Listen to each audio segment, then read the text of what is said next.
Irma Ramirez breaks down when recalling the accident that killed her husband and 2 of her 4 children.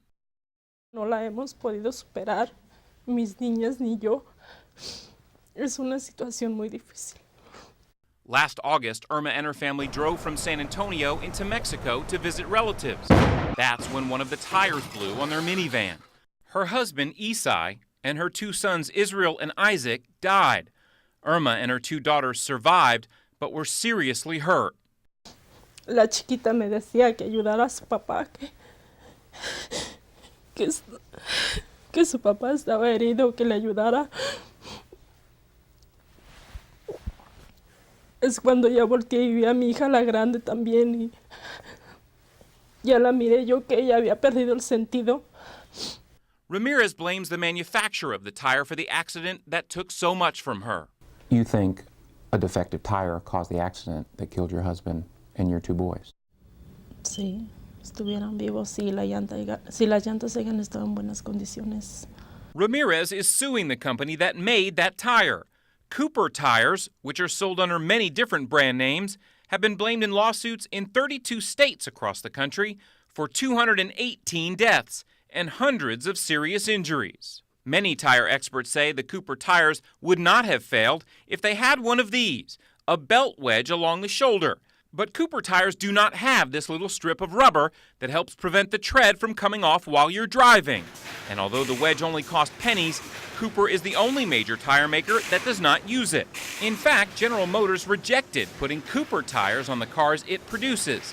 We uncovered this internal memo from GM labeled confidential from 1998. It says Cooper's quality philosophy is dated, relying on repeated inspections and repair.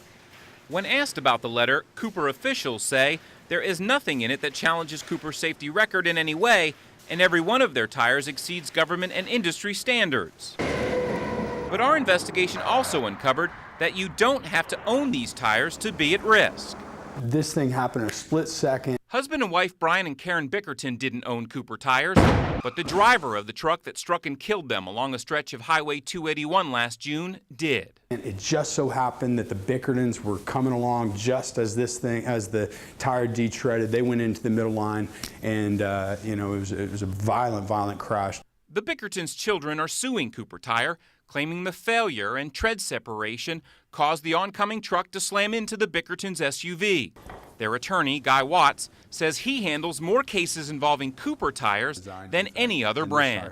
The Bickertons, like a lot of my clients, are in this to right or wrong. There's no question about that, but they think, and I think, that the more times that Cooper has to deal with cases like this on tires without shoulder wedges and tires with inherent manufacturing problems, then hopefully that's going to pressure Cooper to make some decisions to make safer tires. Cooper issued this statement in response to our investigation, saying a wedge is simply one way, not the only way, to place rubber between the belts of a tire.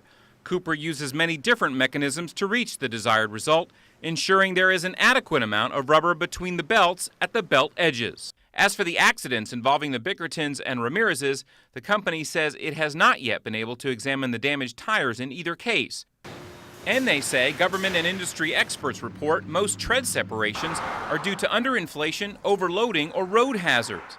Cooper officials have not seen the Bickerton lawsuit, but in the Ramirez case, they point out investigating officers noted reckless or intentional excessive speed, and the tires were in poor condition. Estos papeles se los escribió su papá en una ocasión. For Irma Ramirez, she's left with the memories of her husband and the toys that surround her in the room her sons shared, where their beds sit empty. And on her refrigerator, letters from her 2 little girls written to their dead father, telling him how much they miss him. Volver a verte. Dios te pague, papi, okay? I love you.